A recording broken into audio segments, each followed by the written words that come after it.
If your goal is self-actualization, spiritual realization, connection with God, connection to self, if you try to get there through Christianity, it's like it's like trying to get through a minefield. It's like trying to cross a desert and there's a minefield. There's a walkway on this side. And Christianity, Islam, and Judaism are like, it's like you can get there. You can become a self-actualized person through these religions. Like, I'm not going to say like no one's ever done it, but the likelihood of you getting to the other side undamaged, unscathed, like, and then actually getting to the other thing, the actual of you actually getting to the other side is low. If you are taking these routes of these religions to get to self-love, self-actualization, and connection to God, you will likely never get to your destination.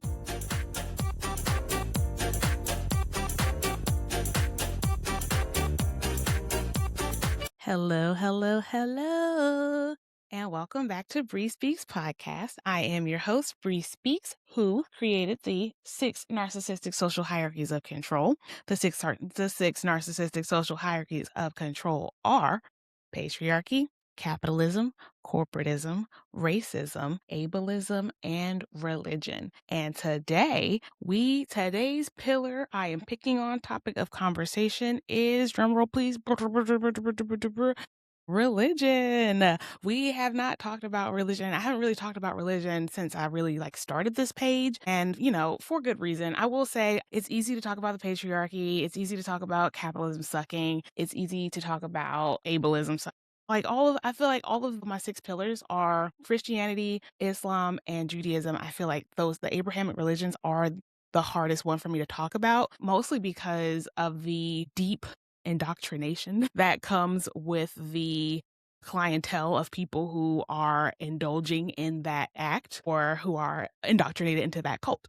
Is really how I feel about it. Really, no, it's not even how I feel about it. It's what it is. When you look up the definition of cults, when you look up the definition of narcissistic control, when you look up anything on my page that talks about narcissism as an abuse, as a control, as a intelligence, as a program, right? If you're new here, I talk about narcissism as a system, as a group of behaviors, as a framework, right?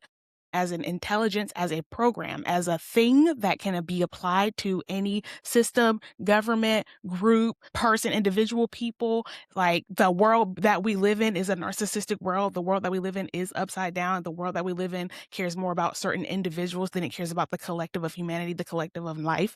That is what narcissism is. It is hierarchical. It is separation. It is separating people, animals, life forms, when we are all just one collective life that are all, having this physical experience in the 3D here today. If you think of all of these as like the Russian stacking dolls, I would say that narcissism is the big doll, but then right inside of that is patriarchy, and then right inside of that is Abrahamic religions, right? And then right inside of that is capitalism, and then right inside of that is corporatism. Corporatism is ranking, is class. Anyways, corporatism, I could put corporatism in there, and then racism, and then ableism. Yeah, it's just like narcissism is that is the structure that is driving all of these social systems, these invisible social systems, some visible, some not invisible. But it is that is the overarching, that is the thing. It's like, I can't explain that, but the narcissism is the thing that is running the world right now. And that is because narcissistic people are running the world. The people who are in charge of all of us are narcissistic. So they have literally, white men specifically, if you want to go there, they are a narcissistic group of people, and they are the people who have birthed the world from their mind. Like, all of these hierarchies, all this ownership, all these taxes, all of this, individuals over the collective, that is the mentality of the white man. And so because the white man has controlled the planet Earth for about 10,000-ish years now, the societies that we live in right now are the product of the mind of the narcissist. That is why we live in a narcissistic upside down world. Okay. So what about Christianity today are we talking about? Or not even just Christianity. Again, I'm always talking about all Abrahamic religions. That is Christianity, that is Judaism, that is Islam. I always say Christianity just because that is what I grew up with, but I did study the other ones because obviously I was like, Christianity, this is weird. And so I looked into Islam with my next one because that's where, a lot of Black people are. But then I started getting the same vibes of, this is controlling, this is weird, this is patriarchal, this is, misogynistic. And so I was like, and then I looked into Judaism, and Judaism is just the Old Testament. The Judaism is just the Old Testament. I didn't know that, but the Torah, which is the biblical text for Jewish people or Judaic people, is just the Old Testament. And then Christianity is the Old Testament plus the New Testament. And then the Quran, which is another religious text, is a different text, but it also has some parallels to the Bible and to the Torah. Obviously, they're all the same. So they're all the same. That's what I looked into all of them, and it's just like, they're all the same. And all of them are narcissistic religions. Okay, they are religions that are created to put the power of a person into the hands of another. They are created to tell people who live these lives that their power is not inside of them. It is outside of them, in the hands of this male God that created them and all of us. But if you've been here for a while, you know that before 10,000 years ago, indigenous people across the globe were either egalitarian in their nature, or when it came to their worship, they worshiped the feminine. They worshiped the creator of life. The people who bared life are the people who were worshipped in societies before Christianity, Abrahamic religions, patriarchy took over. And so that is what I have. So after I wasn't, getting what I wanted out of the religions that were commonplace today, that were, gifted to me as a child, I went further back, because it was like these things, they didn't align with what I felt in my body. They did not feel true as I was reading these things, as I was asking these questions, as I was trying to embody this truth. It never felt good. Like I'll remember, hearing things like, God is a jealous God. And that was always like, that's weird. And actually I did a whole video on, I did a TikTok on a video on all the ways that God in the Bible is a narcissistic God. And God in the Bible is narcissistic. He's jealous.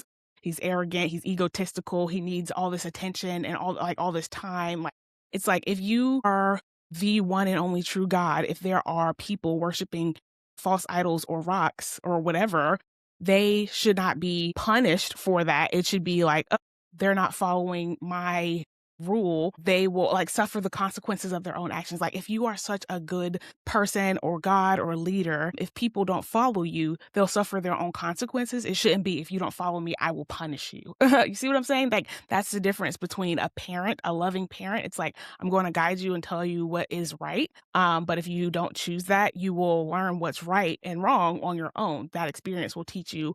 You literally will learn the hard way. But God in the Bible says, if you don't follow me, if you don't say that you are saved and you give your life over to Jesus, then you are going to be punished in the way of damnation and eternal hell and pain and suffering forever.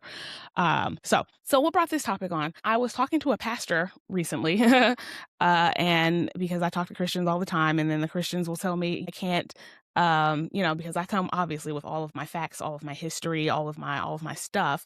And so whenever a Christian, after I'm talking to them and giving them, my spiel about how, and here's my spiel, you guys, because I don't want any Christians to get this wrong. There is truth to the Bible. I always say this, when you are in a relationship with a narcissist, there is truth to their lies. When they gaslight you, they don't gaslight you and say the sky is purple when the sky is blue. It's like the sky was, let's say, light blue, and then tomorrow they'll say, remember yesterday when the sky was so navy blue, was so dark blue, or like periwinkle or some other blue? And you'll be like, was it? And because you didn't clock it in your mind as an important thing that you need to remember, because it was just the sky is blue today. Now you can't fight this person about if the sky actually was navy blue or dark blue or not. So that's why I'm like, everything in the Bible, I wouldn't say everything is true, but everything that happened in the Bible, I understand, Jesus was a real person. He grew up, he died at 33, Mary Magdalene, real person. These are real people. These things happen. Are their stories exaggerated or not? They may or may not be. But my problem with the Bible is the way that the stories are framed, for one, and then the way that the stories are interpreted. It's the best one, I feel like, is the very Genesis 1:1, baby girl. In the beginning, there was darkness, and then God said, let there be light, and there was light, and the light was good. And that God is a male. That's one of my biggest hangups, right? Just from the beginning. If you, again, study energies, chakras, just more indigenous spiritual practices, you know that the feminine energy is darkness. Like when you think about the womb is a dark place that spirit energy goes into, or it draws spirit. It's literally a portal. It's literally a portal, a dark place where spirit and this world meet, and then they create this baby, this soul, this human, this entity that is us, and then it births this new entity. And another, I always talk about the mind is another really great, like, it's a dark space in there, you can't see nothing, but it is connected to the spirit world, it's connected to the mind. It's how we have our dreams, it is how we have our visions, it's how we have our seeings, our knowings, our intuitions. Our intuitions really go through our whole body, but the mind is a dark place that creates. It is a dark place, like where there is darkness, the ocean, deep dark place, the most diverse biology in all of the world is in the ocean. We can't even get to the bottom of the ocean, but we know there's so much stuff down there. Dark place. Wherever there's darkness, there is creation. And that darkness is like, it is the energy of the feminine. Yin and yang. When you see that, the dark side, that is the feminine side. The light side is the masculine side. So like just stuff like that, the feminine comes first. It always comes first. We have two X chromosomes, and then males have X and Y. You cannot create, like, the Y chromosome is not a different chromosome. It is the X chromosome with a piece of it missing off. It is like literally men have less DNA because they are a derivative of the feminine. The feminine was first, and then the derivative is the male. Like literally just stuff like that. The Bible, like, quite literally flips the world upside down just from the very beginning, saying God was a man, and then through the darkness, the energy of darkness created light. And it's like, no, the energy of darkness is feminine, and through the feminine, she gave birth to light, birth to the male.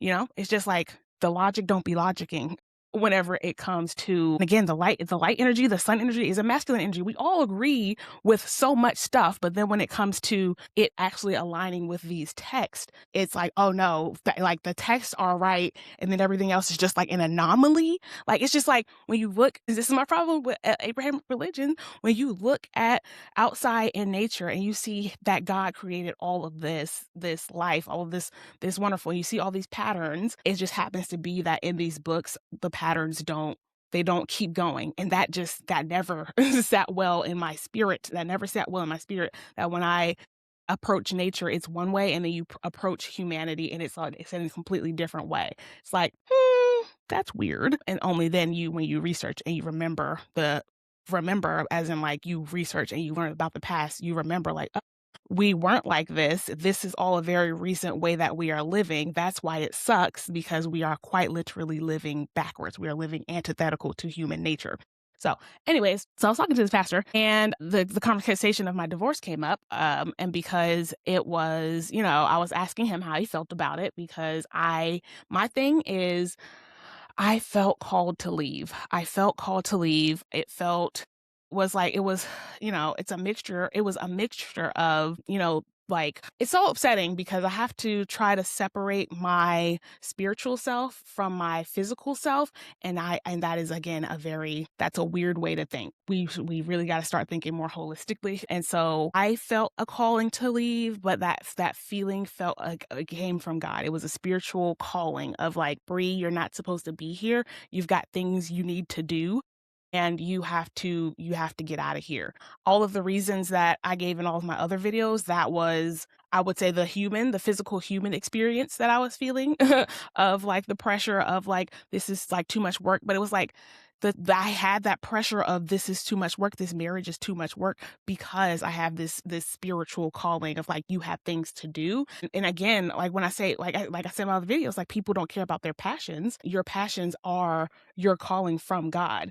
And so people, like, are just like, oh, you just want to do these things, and I don't see my things as things. Like, this YouTube channel, me helping people deconstruct from the narcissistic programming that is this world, that is a calling. That is something I have to do, because if I don't do it, I will explode.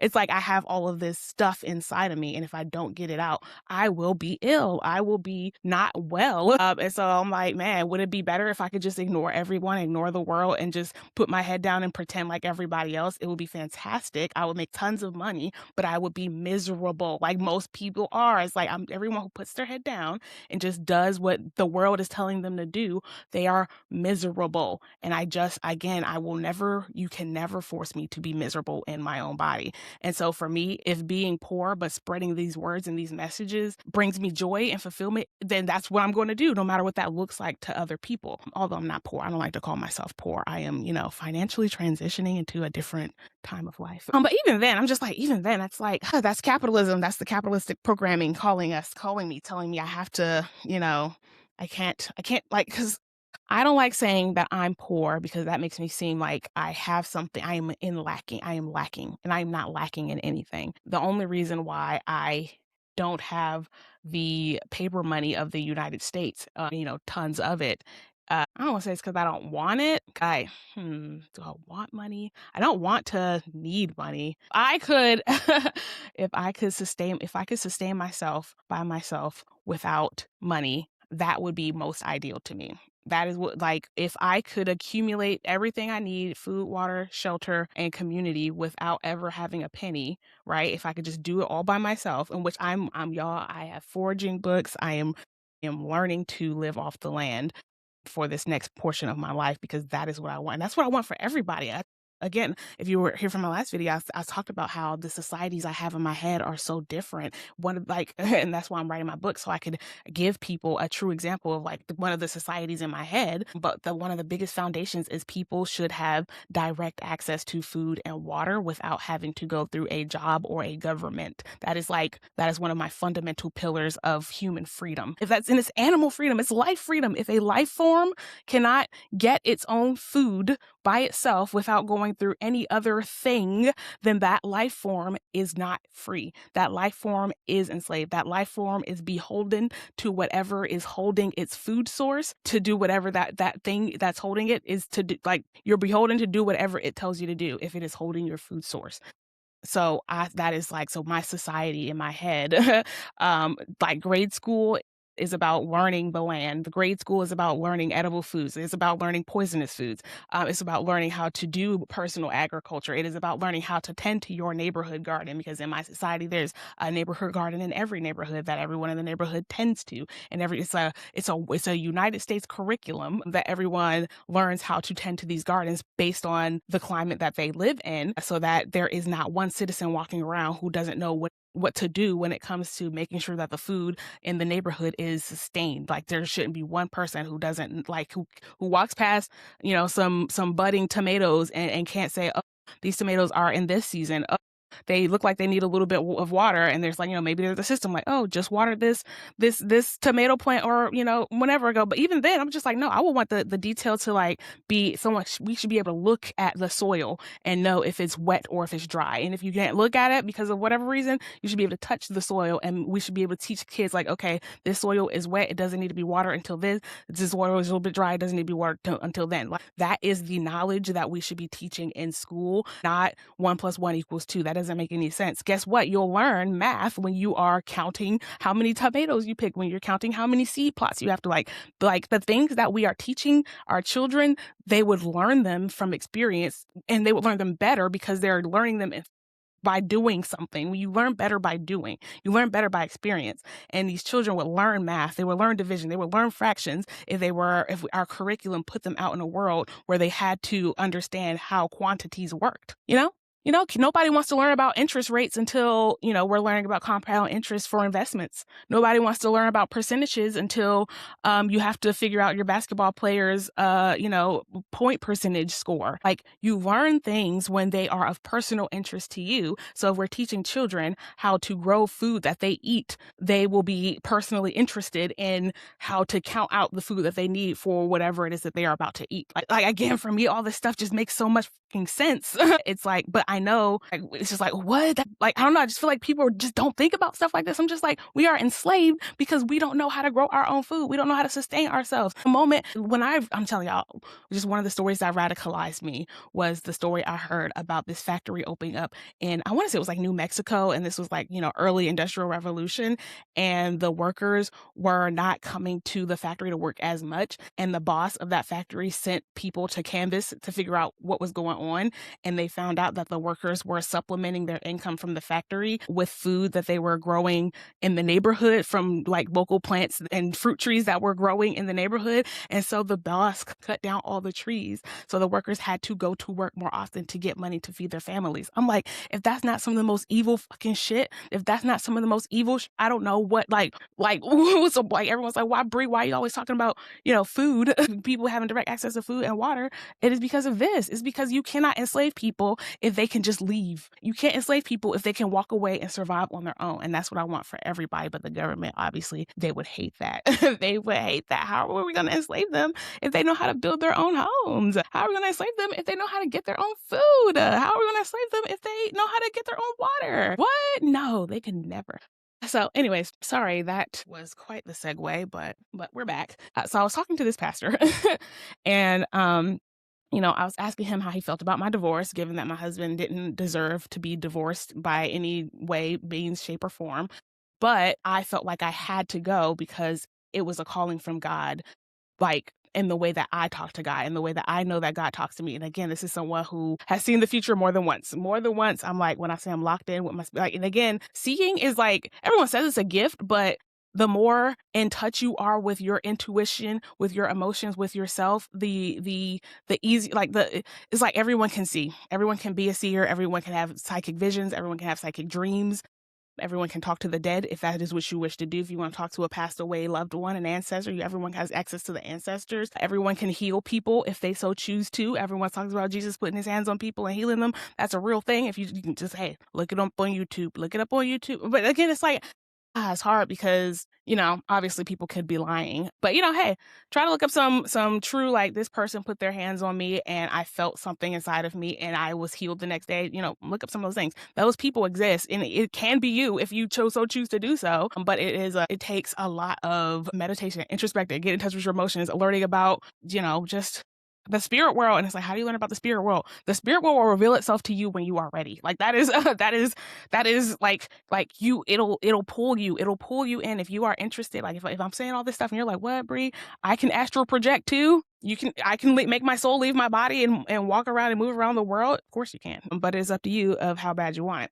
So anyways, so I was asking him how he felt about my divorce, and given that my husband didn't deserve it, but I felt called to do so. And I was like, but I'm not saved in the way that, traditional Christians say you have to be saved by giving your life over to Jesus and telling everyone you're saved. I don't go to church. And again, I actually help deconstruct people from Christianity. I help people see that there is a different way to self-actualization, because that's the whole point of all of these religions, in my personal opinion, and not even my personal opinion, it's like, tell me if I'm wrong. But the point of religion is to get you closer to God, right? Help you understand yourself better, feel comfortable and satisfied in your body, to feel fulfilled, to feel like you are living in your truth, living in purpose, to feel like you are walking in your purpose, and to feel like connected with nature, to feel one with God, right? You just like this, I don't know, the feeling that I feel, this is what you're looking for when you're going into a spiritual place, is like to get closer to God. But these spiritual places, they tell you to get closer to God, you have to do all of this consumption is what I call it. Like reading the Bible is consumption. Watching a sermon is consumption. Listening to a sermon is consumption. It is putting all this information inside of you, and then you have to use that information to make your decisions. And then that's supposed to make you learn yourself or, be closer to God. But again, that is also inverted. People need to, and again, this will be in my little society.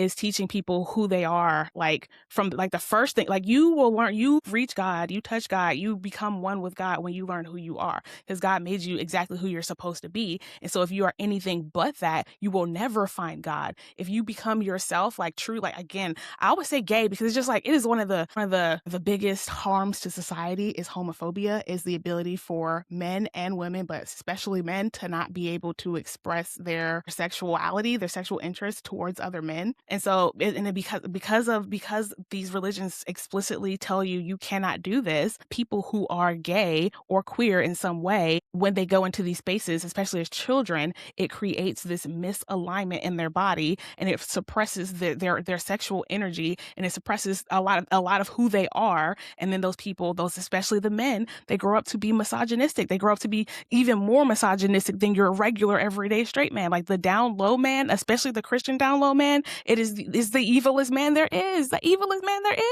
is a man who cannot express his sexuality truly, outly, and openly. Those are the ones who are beating women the most. Those are the ones who are beating up trans people, beating up gay people. Like they elicit so much violence because they cannot release who they are. That there's this spirit energy, all this repressed energy that they cannot release in a positive and healthy way. And so it metastasizes into this evil cancer, and then they become violent and angry, especially towards women, because women are the ones that the patriarchy, that religion, is forcing them to be with. And if you're going to force me to be with someone I hate, I'm going to whoop their ass. I'm just like, I'm not justifying why violence against women, please, please don't come over here. But from a logical, spiritual, and psychological perspective, it's almost like there's no other outcome that is going to come from forcing a bunch of people to be something that they don't want to be, especially males. When you force a bunch of males to be something that they don't want to be, like they're missing a part of a chromosome, they're not going to react well. They like, I don't want to say that, but it's just like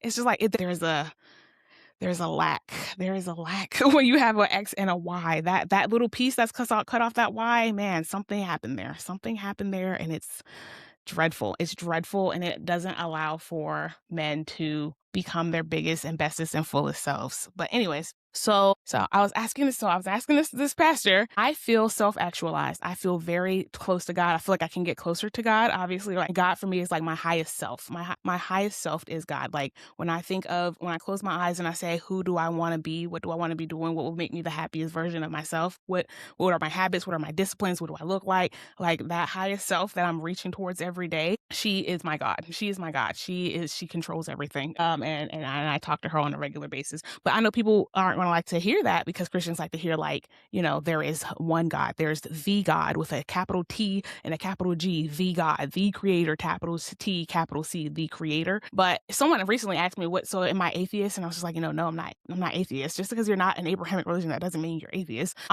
But how they were and this pastor was asking me the same thing. It's like, so who is God to me? Who is the creator? And I was like, I like to think of God like this. If God was I have this little heart here, and it says I love you, and I feel like that is so appropriate, because I do love you. I love everyone. I love humans. I love life. We are all one. We are all one people. So if I love you, I love me, and I love me, and I love you. Anyways, so if God is a ball, I know this is a heart, but like, let's pretend it's a ball, a shape, this three-dimensional object. He is this ball of energy, right? Or she, or they, God is genderless. That God doesn't need a gender. If God is the creator, we know that any creation comes from two energies coming together to make something new. So that can be a positive energy or a negative energy, and that can make a new ion or new matter. That can be a masculine energy and a feminine energy, and that can make a new like version of life. And that can be two clouds coming together to make a new shape. Like you need two energies to come together to make something new. And so those two energies are God. So God is a God is a God of duality. I always say that God is is light and dark, is positive and negative, is feminine and masculine. God is yin and yang. God is all in one and both and all at the same time. Anyways, but my highest self is a woman, so my God is a woman. And but like, you know, everyone's so okay. So I think of God as like this ball, and then if you take a piece, like a piece of this, and then and I gave it to you, that would be your highest self. That is your God. And if I take another piece and I give it to you, and that is your highest self, and that is your God, and I take another piece, and that is your God, and then take another piece, and that is your God. And then so all of us, right, all of us have a little piece of God in us, and right, because maybe my piece came from over here, and then your piece came from over here. That is how we get all of our unique traits. Each of us has a little piece of God in us, but our piece of God is coming from a different perspective of God, right? Because we are all God experiencing themselves, his, her, or themselves. So every experience that we have is an experience that is going to God, that is going back to the collective, right? And then, you know, a word that comes around is Christ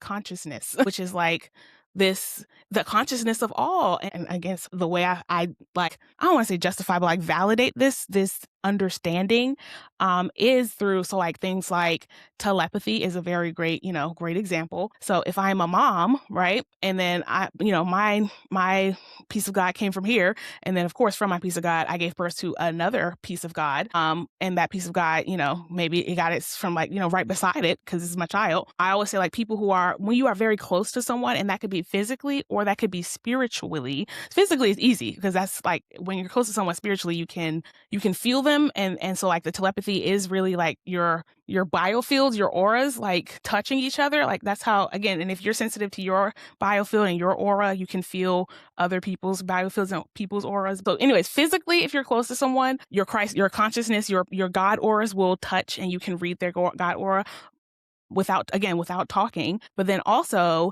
if you are like just like spiritually close together, and like parent to child, for instance, because if a mom used her God energy, her creation energy, her womb energy, and used her spirit energy to give birth to more spirit energy, which is her child, their spirit energies are energetically very close. And so that is how, whenever like a child could be miles and miles away, but if they get like severely hurt or they like pass away, it's like every mom knows like if something is wrong with my child, something is wrong, like they like you just feel it.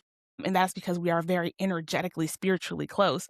Like we're like, if that makes like we're just spiritually close. So that's how we come from a very similar portion of the God energy, or like it's even like our spirit energies, mom and child, like your spirit energies are like, they are spiritually connected. Like it's even, which is even stronger obviously than physically being close to somebody. And that's why that's why you can feel it from no matter where you are, because we are close spiritually, like spiritually, energetically, you will know what's going on with your child. So again, that's if you are tapped into your God consciousness, if you know who you are, if you are in touch with your emotions and your spirit and your nervous system, that is how you are able to feel what is happening to the people who you are spiritually, energetically close to. So that is like how I like to explain God. It's like God is a ball of energy, and we are all a unique small piece. But when you put all of that energy together, which all of that energy is still together spiritually, like I always do this, but like y'all don't understand. You don't understand. Like my grandma could be right here. She's not, but my grandma could be right here. My auntie could be right here, and y'all wouldn't be able to see them, but I would be able to see them. So whenever I do this is like the spirit world. Anyways, yeah, but so because energy can never be created or destroyed, like whenever your spirit energy, your God energy leaves your physical vessel, your body, it doesn't die. And that is how people can, when their heart stops, let's say in their hospital, and they're just like, yeah, I can see the doctors all working on me. It's because their physical vessel was like not working, which again, I always like to say like spirituality and science, they line up and they match up so well. And that is another reason why I don't like Christianity, because it really just goes against so much like logic. But so when you have a near-death experience, a lot of people, it won't start until your heart stops. And that is because your heart is it's an electromagnetic, it has a very large electromagnetic field. And that magnetic field is what keeps our souls kind of attached to our bodies. And so when your heart stops, that magnet releases your soul. It releases your soul. Now, can you bring your electromagnetic field and get out of your body and walk around as just your soul? You can, but it takes so much work. It takes so much work. It takes so much work. It takes so much work. Years and years and years. But it's like, how can people do that? It is because, again, when you really get to like there is science that connects the spirit realm that you cannot see with the the physical realm that you can see. But and it's like I always say, it's just like it's so silly that we even have to justify the spirit world being a thing, because like I always think about, like, you know, like there's like ice is very dense, and obviously it's like ice, it's hard, it's solid. But if you melt it, it becomes liquid, and then it's like you can still feel it and see it, but it's like you can't like you can't hold it, you can't trap it. It's like it's this fluid thing. And then if you heat it up more, it becomes water vapor, even more fluid. And you literally, at that point, now you can't even see it. You can't see it or feel it or taste it, but you know there's water in the air. So it's like there are germs that are microscopic germs that you cannot see. But I guess it's because you can heat up the water, and then it recondenses back into water, and then it's a solid. It's like, but what who is to say that there is not another state of being past water vapor, like that amount of like lack of density? So those particles in water are very spread out, but who's to say that those particles of water can't spread out even further in a different way, like literally in a different dimension? And this is where the dimensions come in. It's like humans are we are yeah, I got one day I'm gonna get into some quantum physics. We can go up, down, forward, backwards, side to side. But we can't go, you know, like back in time and forward in time, but we know that there was a past and there will be a future. But so those are different dimensions that we can't like touch, but they will get there when we get there. Just so there's that. So time as a dimension, but then there's even more. Like it's just like there's even more. It's just I can't. Y'all need to look up 4-dimensional quantum physics. I think if you Google that, that might get you to what I'm talking about. But yeah, so the spirit world exists. We just haven't I want to say we haven't figured, the mainstream Western has not published how to get to the spirit world and how to interact with the spirit world, but you can do so in scientifically, logically valid ways. But the patriarchy doesn't like things that they cannot see and measure easily. Like racism would not work if you couldn't look at someone and say, oh, you're black, oh, you're white, oh, you're Asian. Like it just would not work. You know, capitalism wouldn't work if I couldn't look at you and say like, oh, you probably have money, oh, you probably don't, which, you know, you really can't. But there is some correlation between how much money you have and how you present yourself in the world. There is. It's like not great, but you know, sexism wouldn't work if I couldn't look at a person and say, oh, you are a male and oh, you are a female. You know, ableism wouldn't work if you couldn't look at people and say like, oh, you have a different, you know, body than I do. So the patriarchy, like narcissistic systems, only work on things that are external, that you can see, touch, feel, separate, and measure. If you cannot see, touch, feel it, separate it, and measure it, it doesn't work for the patriarchy, for narcissism. And so they hate spirituality. They hate true spirituality, where you have to do internal work, deep internal work, introspection, meditation, asking yourself who you are and what you want, and what's going on with you and why you feel this way and why you experience this and why are you reacting to this and that. Like all that internal work, anything that has to deal with the darkness that is inside of us, the feminine energy that is inside of us, the emotional energy that is inside of us.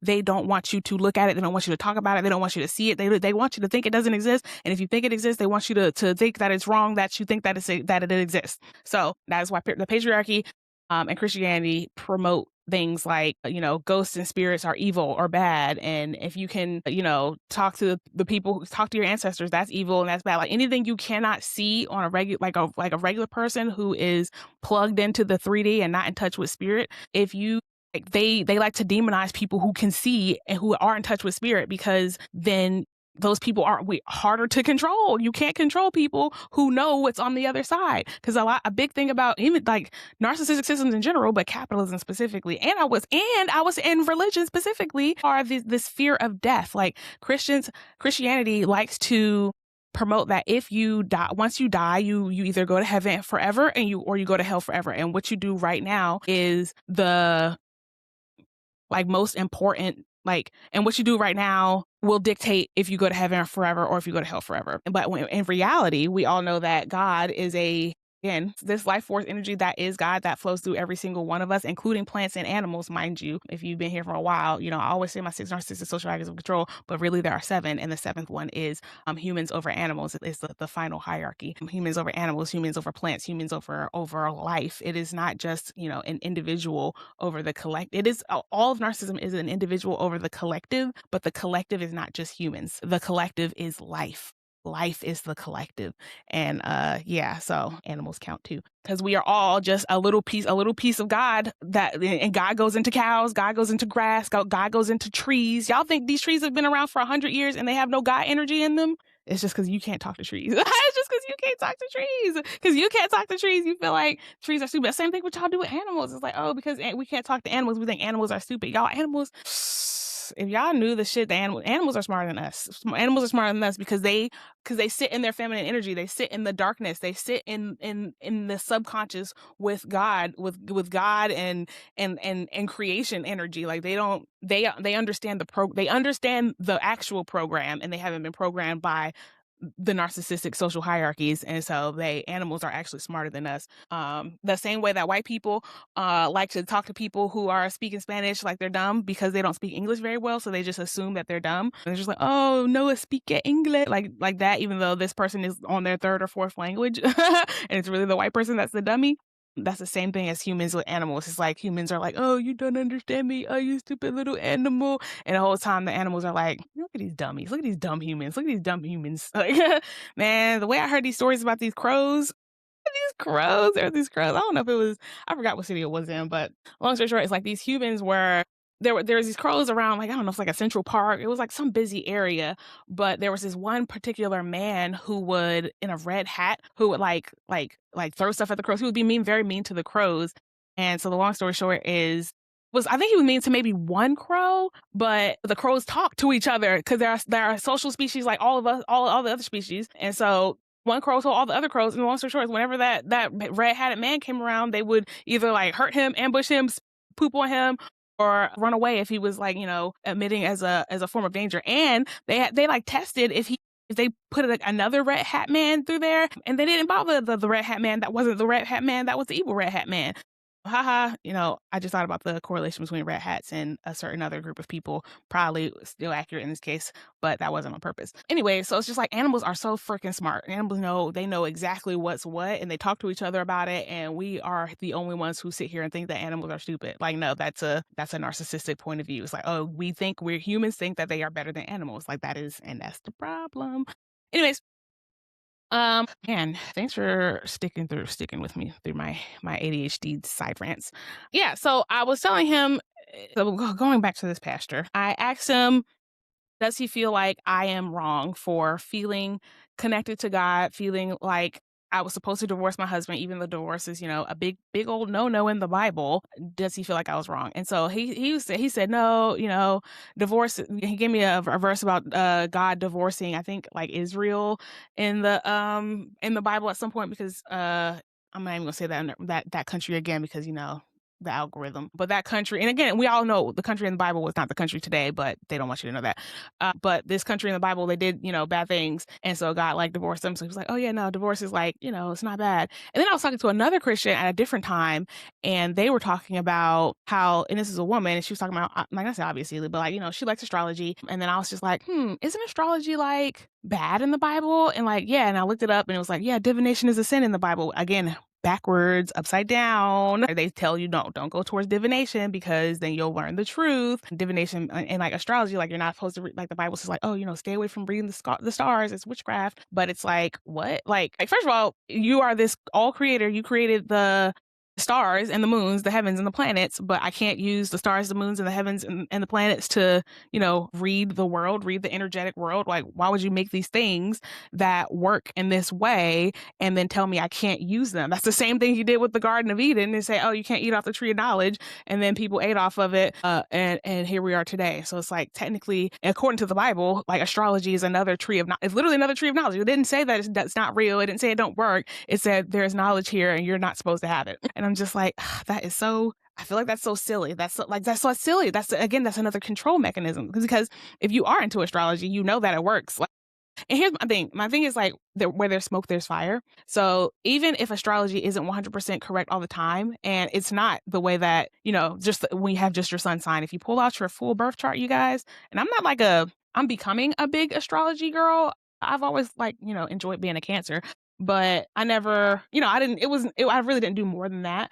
But as I have been getting more and more deeply connected to my spirituality, and I'm starting, when you start seeing all these patterns and these connections, you understand that that everything is energy, everything is frequency, right? And when the planets are aligned in a certain way, there is certain frequencies that go over like the world. It's like it's like I was born in Cancer, but your moon sign is a different. It's the same thing as the Russian stacking dogs. It's really the same because again, once you know how one thing works in the world, you know how all things work. I said that last time, but it is the same thing when the planets are in a certain way. There's a certain energy that goes over, like it's because of a certain energy like that I don't, who's to say that if it's the planets that cause the energy to happen, or if the energy happens and then that's like, well, I guess the planets are always shifting the way that they shift. So, but it's like, it's not even the planet. I think that certain energies over the universe happen, like, because everything happens in cycles. Everything in the world happens in cycles. Everything in the world, like there is summer and then there's fall and then there's winter and then there's spring and then there's summer and then there's fall and then there's winter and there's spring. There are certain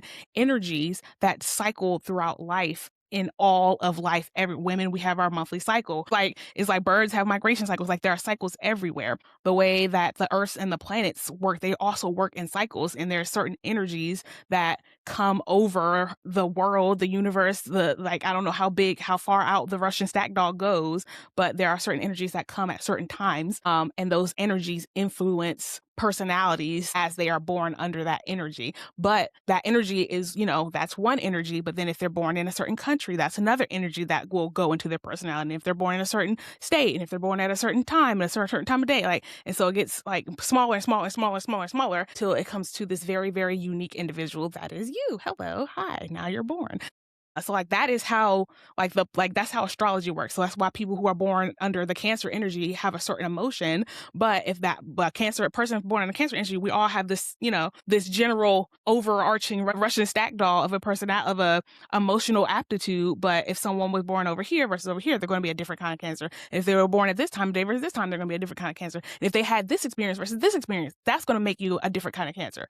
So astrology isn't perfect in the way that I know exactly who you are based on, your sun sign or your moon sign, or even your birth chart, because your birth chart can tell you everything about all of the energies you were born under and how they will make your personality essentially. And it can get really specific, but it will still not be able to tell you absolutely everything about who you are because of the fact that, your experiences are going to be unique to your individual life. But that is how someone can read your birth chart and say you're going to have romantic relationship problems here at this point and at that time. But they won't necessarily be able to tell you, who the name of the person or, where you're going to meet them. Some things are literally just up to chance because there's always an infinite amount of possibilities for everything.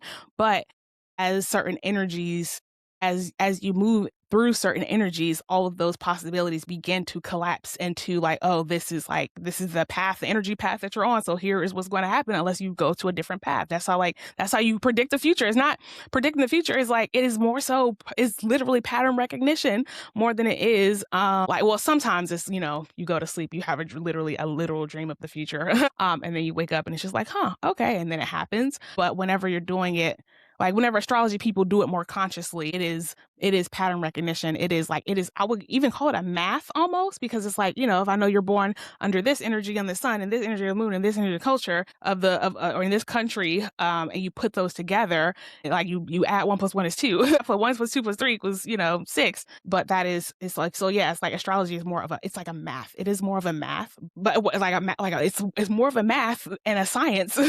But there is some art. There is some art in there as you combine those things. And so I was saying, where there's smoke, there's fire. So we know that people who are Cancers act one way. We know people who are Leos act another way. We know those goddamn Scorpios act in a different way.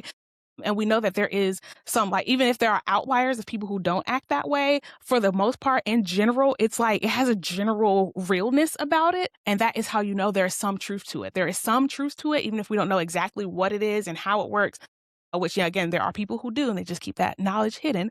But in general, while people don't know exactly how it works, we know that there is some truth to it. And the Bible explicitly says, don't look over there. And I'm just that's backwards. That's evil. That's wrong, because they don't want you to know the truth, because then you won't be able to believe the things that the Bible tells you to believe.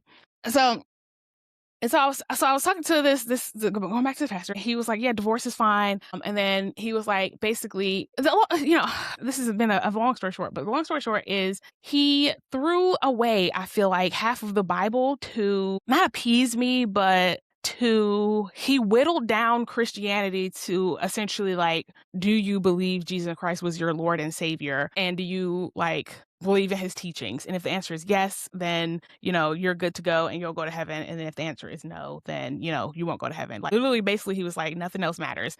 It don't matter. Like basically nothing else matters. Like it don't matter if you gay. Well, he didn't say gay. He didn't say gay. I won't say that. But he was like, it don't matter if you feel like God is in you, God is outside of you. Because that's, you know, one of my biggest contentions with Christians is like they really feel like God is this, you know, this God outside of you, this man who is like looking at you with moral judgment, and if you're not doing the right thing, then he'll smite you. But I always say God is inside of you. You co-create reality with like your highest self, like your best self, your highest self, the self you want to be. You talk to that self and you work toward that self, and you get closer to yourself and you get closer to who you are, and you figure yourself out.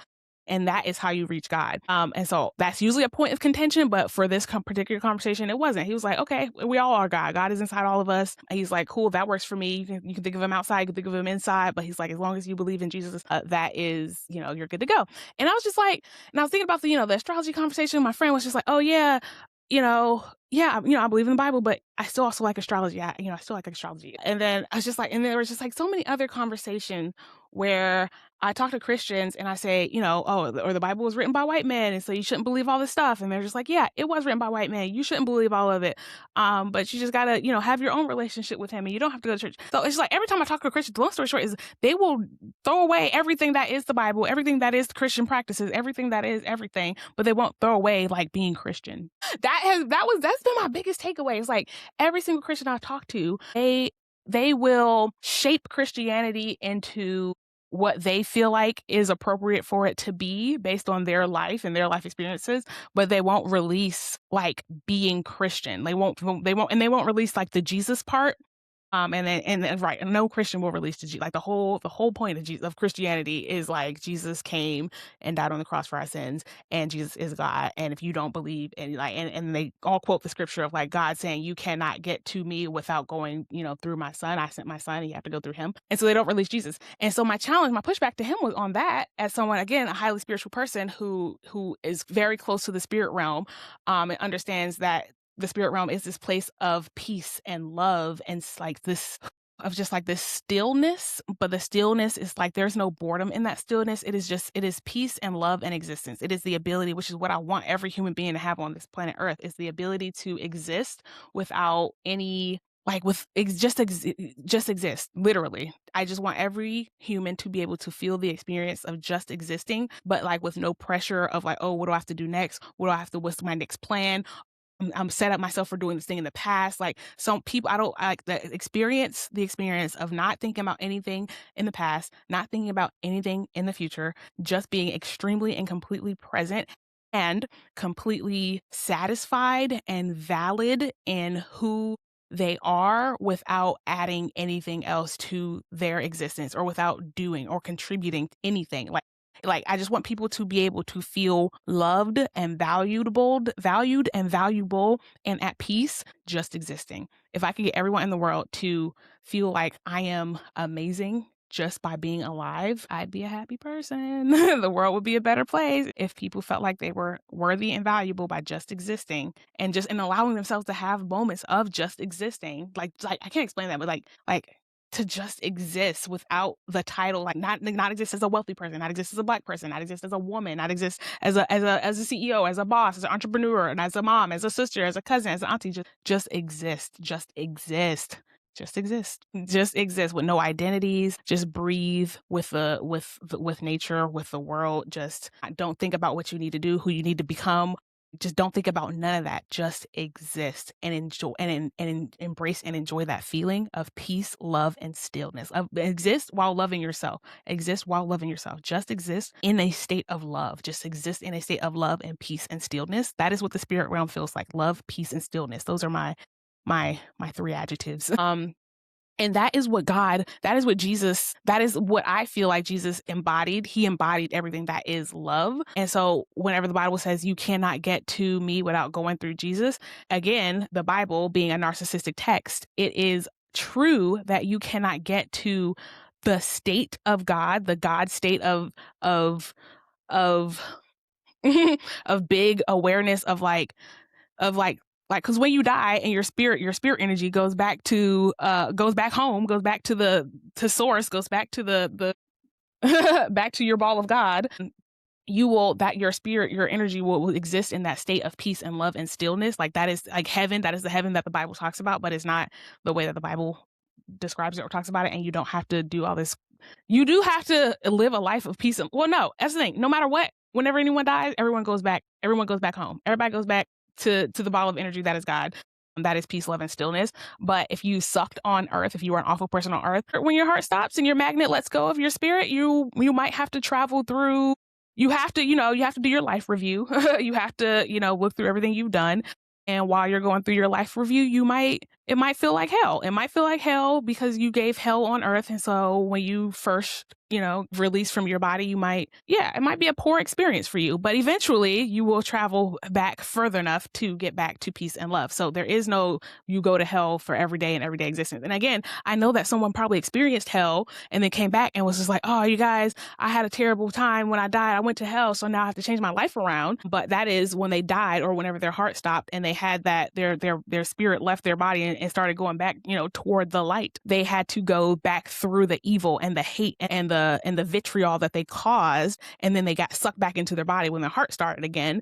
And so they never reached the peace. They never reached the final state of love because they were going through their own shit before they got there. And so then then they wake up and be like, no, you guys, hell is real. Hell is real if you create hell on earth. If you live a life of evil and awfulness and vitriol, when you die, you will experience that evilness, that awfulness, that vitriol, because we all have to do our life review once we leave this body anyways. Yeah, but yeah. And so, in order to get to the state of peace and love and stillness and happiness and just existence of joy, that is God, that is that God state, you have to, in this 3-dimensional life, get to a place where you are walking in nothing but love and peace and light. And so that is what I feel like / believe / I can't say I know, but that is what I believe the Bible means by you have to go through Jesus to get through me.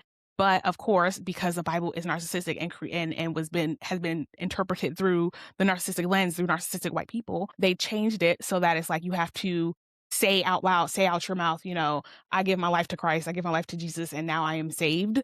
And now I have to live this life in the way that these Christian rules tell me I have to live my life in order to get to heaven. And it's like, no, you do have to. And it's like, you do have to go through Jesus, but Jesus is a set of behaviors. Jesus is a state of being. Jesus is the state of being of love. Jesus is like, I do everything because I love my fellow man, and I love my fellow man as much as I love myself because I am God. God is me, and God is all of us. God is everybody. And so we should love each other like you love yourself, like you love your neighbor, like you would love yourself. Like I said, it's like everything in the Bible has truth to it, but the way that they put it together and gave it to everybody is so evil. It's so evil. It's so evil. It's evil and narcissistic. So it's like, yes, God was in Jesus and Jesus was God, but God is in everybody and everybody has God inside of them. And I feel like that's what Jesus was trying to say. But of course, he was persecuted because he was helping women and children and the disabled and the poor and whatnot. So, anywho, yeah. So, yeah, he was saying you have to go through Jesus to get to heaven. And if you don't go through Jesus, you will never get to heaven. And I'm just like I agree with that, but I don't agree with the way that the Bible tells you you have to go through Jesus. The way you have to go through Jesus is an external, right? It's an external shower, an external marker that the narcissist use to rank order humans. So have you said out loud this thing that I can see, hear, touch, and feel, and with my 5 physical senses here in the 3-dimension, if you have done something that my 5 physical senses in the 3-dimension can measure, then I can then categorize you as higher or categorize you as lower. That is why they say you have to confess out of your mouth that God is my savior, Jesus is my savior, and I go through him. That's why you have to say it, is so that the narcissist can say, great,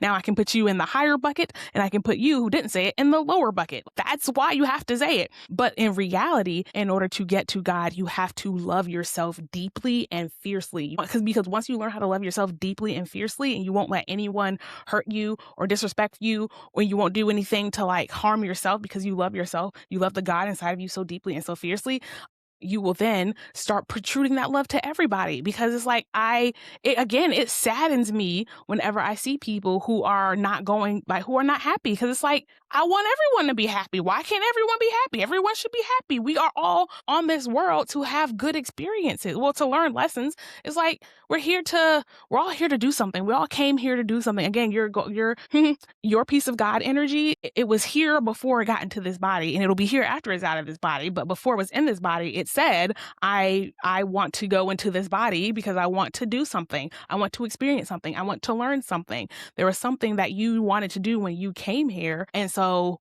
it is your job to figure out what that is. And it is not, the Bible can't tell you that. That's the thing. The Bible cannot tell you what you came here to do. There's no way. And it can help. I want to say it can help because, again, some of the lessons in the Bible are good, like the lessons of Jesus.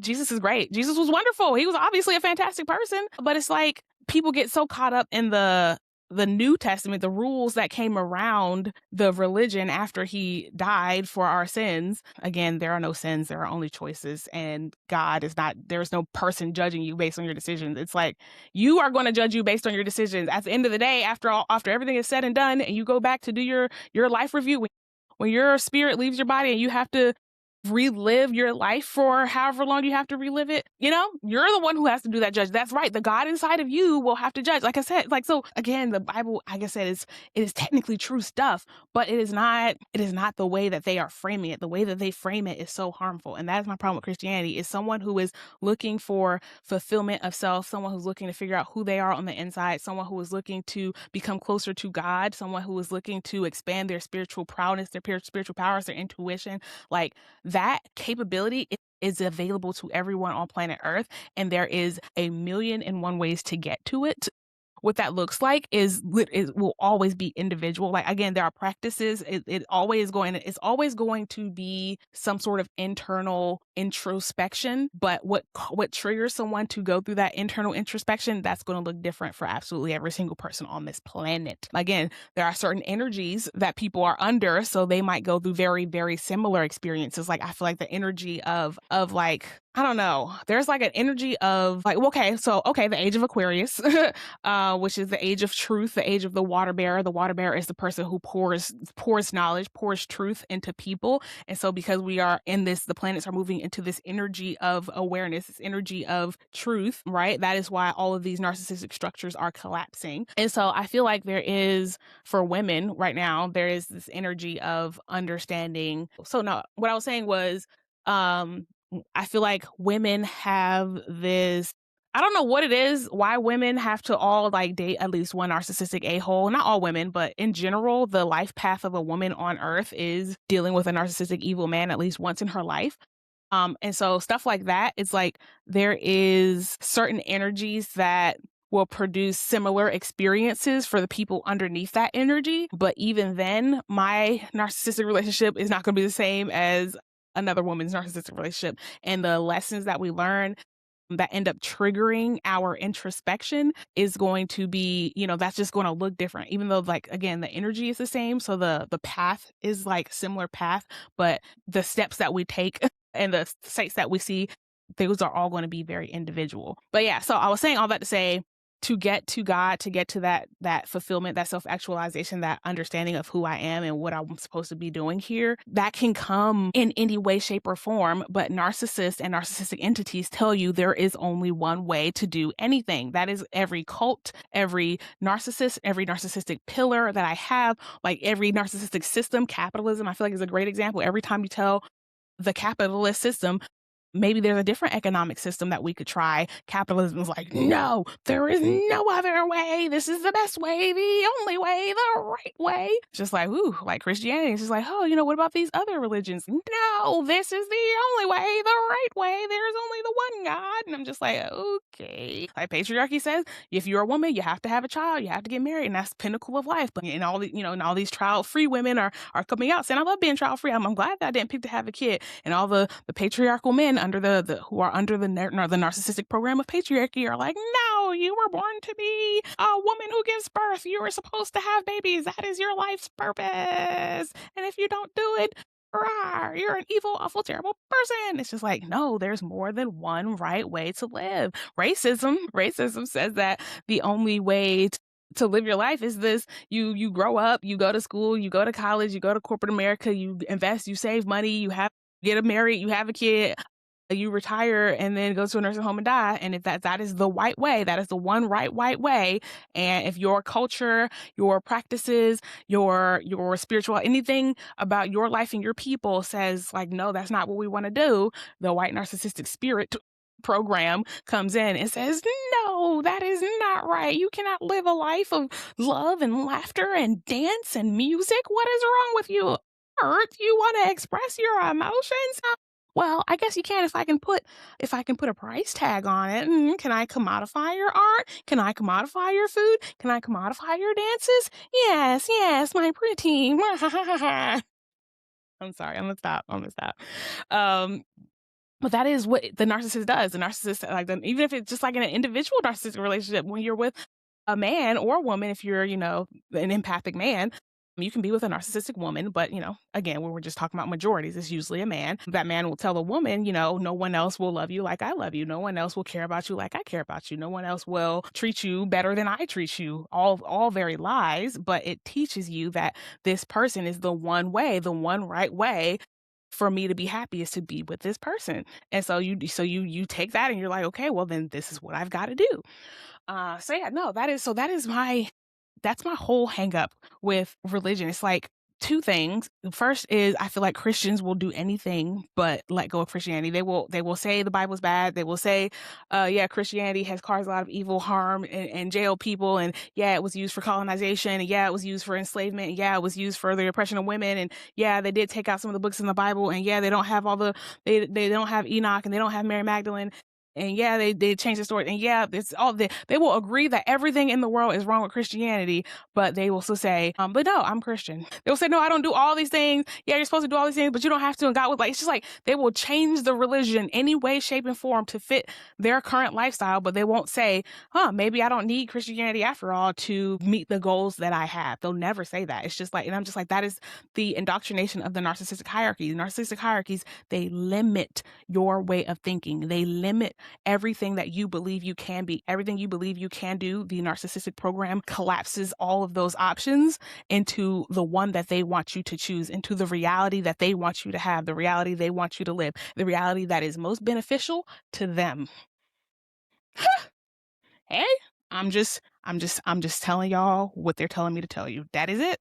That is all. I'm just like, we could worship however we wanted to. We could get in touch with spirit however we want to. It is available to every single life form on this planet. If you have life in you, God is inside of you, and you can get in touch with that God in whatever way you feel is best for yourself. And you should get in touch with that God in whatever way feels best for yourself. But Christianity will tell you, no, you can't do that, even though they're doing that anyway. All of them are practicing Christianity the way that they want to, and Islam and Judaism. All of them are practicing their religions the way that they want to, ways that are against the way that their religious texts tell them to, but they are gung-ho on keeping with this religious text. And it's just like, so you'll do anything but actually denounce and deconstruct Christianity. You'll change it in whatever way you need to fit the moment. And then the other problem with Christianity is it's just how dangerous it is. It's just all these religions just dangerous. If your goal is self-actualization, spiritual realization, connection with God, connection to self, if you try to get there through Christianity, it's like trying to get through a minefield. It's like trying to cross a desert and there's a minefield. You take the minefield, or like there's a walkway on this side. And Christianity, Islam, and Judaism are like, it's like you can get there. You can become a self-actualized person through these religions. I'm not going to say like no one's ever done it, but the likelihood of you getting to the other side undamaged, unscathed, and then actually getting to the other thing, the actual of you to the other side is low. Like, that is the thing. If you are taking these routes of these religions to get to like self-love, self-actualization, self-actualization and connection to God, you will likely never get to your destination. You might die on the way there. You will probably die on the way there. You will be going to church every single day and still feel unfulfilled. You will talk to these people in this church every day and still feel sad. You will go to these Bible studies, you will hear these sermons and still feel like you are not enough, and still feel like you're not good enough, that you're not valuable enough, that you're not worthy enough, that you're not enough, you're not enough. And it's because the entire premise of these religions is that this God is outside of you. He is above you. He is perfect. He is all knowing. He's all powerful. And you are nothing but this wee speck of dust on the ground that that he cares about, and only he cares about, and only he'll care about, and no one else will care about you like him, his perfect self. And you'll never be perfect, but you should always strive to be as perfect as God and Jesus. They were perfect, but you weren't, and you'll never be, but you should always work towards getting there. If you're always working towards an unachievable goal, you're always going to feel unfulfilled. You're always going to feel unaccomplished. You're always going to feel not enough. Like, why is that? How is that not common sense to people? If you are spending your entire life working towards an unachievable goal, you are always going to feel like a failure because you can't achieve this goal. It makes me sad. And it makes me sad to see people, good people, lovely people, wonderful people, people who are full of goodness, hate themselves because Christianity said you sinned, because you had this thought in your mind that Christianity says is a bad thought. And so now you're beating yourself up. Now you're penalizing yourself. Now you're punishing yourself. Now you're telling yourself you're not good enough. Now you're telling yourself you're a bad person. Now you're telling yourself you're always messing up. And it's just like, bleh. I'm like, bleh. Like, I'm just like, literally like thinking about saying that stuff to myself, it makes me want to vomit. I'm like, I would never tell myself I'm not good enough. I would never tell myself I'm not valuable. I would never tell myself I'm ugly. I would never tell myself I'm not worthy. I like those songs, the songs of Christianity are always like, I'm not worthy. And I'm like, y'all, it literally makes my eyes water, my mouth water, like my hands, like, it's just like, ew, yuck. Like, literal songs where you have to say out your mouth that you are not worthy, that you don't deserve his love. There are songs that say I don't deserve his love, but he give it to me anyway. That's disgusting. That's nasty. You deserve all the love. And God, the actual God, the collective consciousness God, loves the crap out of you. Your higher power God, yourself, your highest self, your best self, the self that you always have dreamt that you want to be, that self, I'm assuming, loves themselves very, very much. Your highest self, the best version of you, loves you very much. I'm like, if you think of the best version of yourself and you think of that best version as hating themselves, then that's not the best version of yourself. And so, we're not talking about that. But if anyone thinks of like, when you close your eyes and you think of like, what is the best version of myself? I promise you that best version will love you. And that is your God inside of you loving you. That is the love that you should have for yourself, is that the best version of yourself. Start living that today. Your life will change. Your life will change. Like, used to, like, again, I am an athlete, but it's really this whole last year, I haven't been working out. I haven't been doing my training. I haven't done what I'm like, I've got this, this belly nowadays, and I'm not as strong as I used to be. And all that stuff makes me sad, but I would never fix my brain, my thought, or my mouth to turn to myself and look at myself and say, you're ugly. You're not worthy. You're not good enough. I would never. Again, I am a highly sensitive person, and I am even sensitive to my own thoughts, how I feel about myself. And it's just like, it is so meaningful. It's like, if the darkness inside of your mind that creates is literally a creation center that creates your own reality. If that creation center is only cranking out negative thoughts about self, like, what do you think is going to happen? You're going to hate yourself. And if you hate yourself, you're going to go around and start birthing resentment, birthing paranoia, birthing low self-esteem, birthing like pain, like hurt people. That's where that comes from. When there's hurt and pain on the inside, it manifests and it comes out. Like everything is within first, everything is spirit first, and then it's inside of you second, and then it coming, the people, whatever people see, the five senses, see, hear, feel, touch, and smell, those things, that's last. So if you are having a life full of negative experiences, it is because you have negative experience, like, and you have darkness, you have negativity, creation energy in your dark womb mind, you're in your mind. So yeah, you have to start saying, I love myself. I am great. I am wonderful. I deserve everything. I deserve abundance. I deserve wealth. I deserve. I am worthy. I am worthy. And just from existing, just from it, not because I won an Olympic medal, not because I ran the fastest time, not because, you were born into this family or you were born in this place, like none of that. Just because you were born. Literally, just because you are God spirit energy in the 3D, you deserve love, happiness, peace, and stillness and calmness in your nervous system. Y'all, people I'm starting my members only. And so I don't know. By the point of this video, I probably will have posted it. But the video I just posted in my members only is going to be of what I feel like when I've reached, I called it stress zero. It's like I have no stress in my life. And I know like that is like my nervous system feels so like flat almost. Like I don't know how to explain it, but like this just feels so calm. I can't explain like this calmness. Like you don't people don't realize how much of a underlying anxiety that most people live with on a regular basis of always thinking about something, always thinking about the next thing. But when you can sit and exist and not think about the future, not think about the past, and just literally absorb everything that is the present, and love that and feel great with that. It's that I can't, man, I just wish I could give you guys my feelings. Because I can't explain the tightness I used to have with my breaths, like the muscle pains. Like my shoulder used to hurt all the time for some weird reason. Like it's just like when you let go of everything that is stressing you, people will call you selfish, sure, whatever. But as long as you don't let that stress you out either, it's like, I can't explain it. The feeling of peace, love, and stillness. That is like when you have that, you begin to merge into the spirit realm. Like it's like because your frequency is rising when you have a very dense nervous system. Dense nervous systems come from a lot of fear, a lot of anxiety, a lot of pain, a lot of trauma. Like when your energy in your body is stuck in a certain place and it can't flow through you up and down, in and out easily because there's something happening in your life that is causing energy to get stuck in your body. You like again when you have it for so long, you don't really even realize it's there. But I'm telling you, once it's gone, I can't I always say I feel like I can float, y'all. I feel like I can float. I feel like I can levitate. I feel like I can fly. I feel so light. Like the density in my body that I was carrying in the life that I was living. And again, I've always been a very sensitive person. And so to feel like it's like so I've never allowed myself to like carry a lot of negative energy because it's just again, it manifests in me very quickly if I have negative energy inside of me. Like I will get my stomach am I physically ill? My stomach, if I'm having anxiety or something, I cannot eat. I cannot eat a thing. I'm just like I'll get headaches. Like I'll just like I get like my spiritual, emotional pain. It manifests physically very fast for me, and that's how I know like something's wrong. I got to do something because normally I'm just like a very happy, healthy, bubbly person. And so that I am normally a very happy, healthy, bubbly person. And so to go from that to like, okay, I was a little stressed to where I am now and to feel even lighter than I have like I'm telling y'all, when I say and I hate that the emotional tax that I had to pay to have my awakening, because that's what it was to divorce my husband. I hate that that was a tax I had to pay.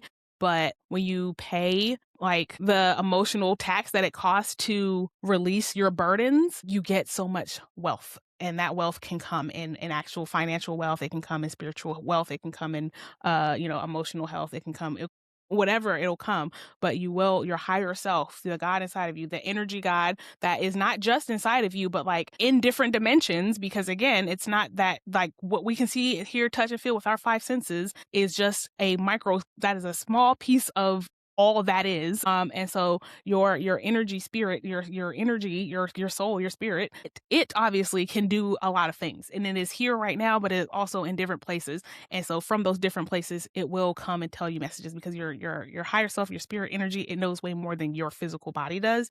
Usually don't go deep into religion because I just know it's such a sensitive topic for people who are deeply religious. But my thing is, it's like, again, I'm not coming from an atheist standpoint. I'm not coming from a standpoint of everything inside the Bible is wrong, everything inside the Bible is false, nothing in the Bible ever happened. All of those stories are untrue.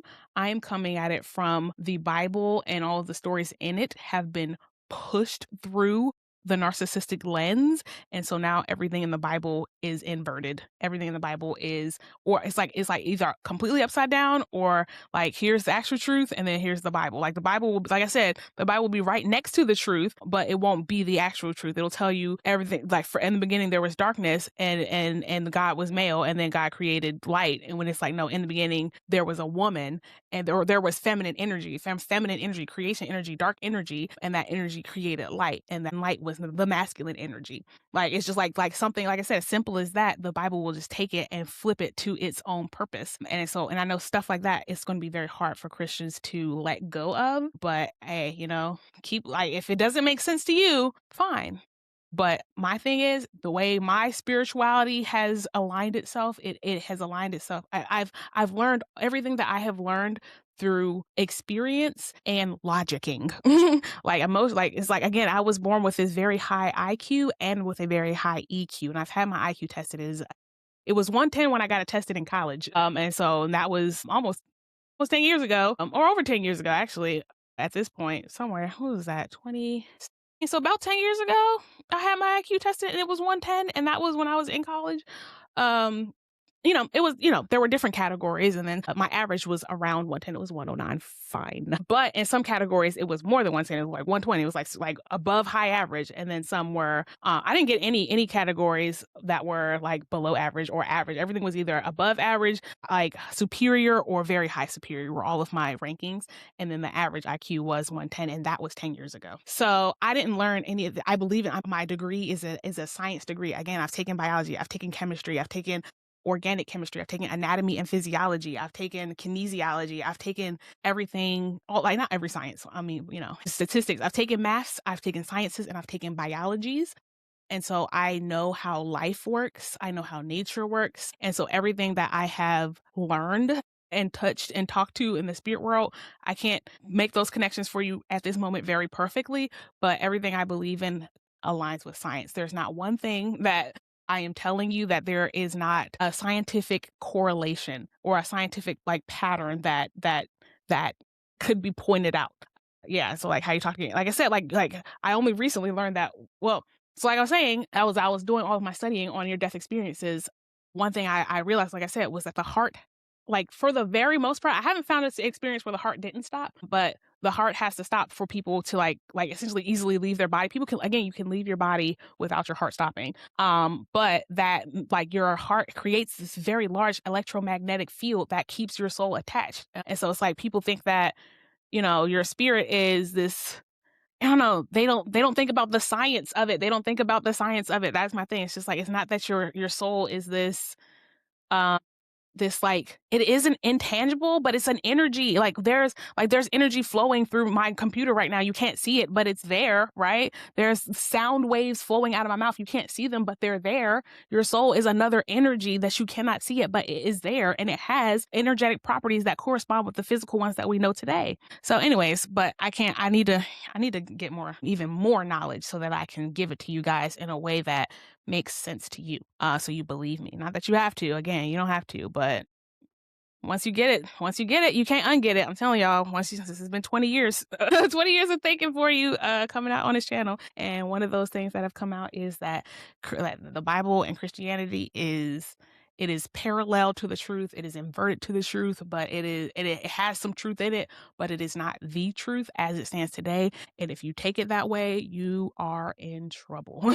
You in danger, girl. You in danger. So yeah, tread lightly. You can be Christian, read your Bible if you want to, but tread lightly, and never believe the Bible or a pastor telling you about the Bible more than you believe your heart, more than you believe your intuition, more than you believe what you feel in your gut.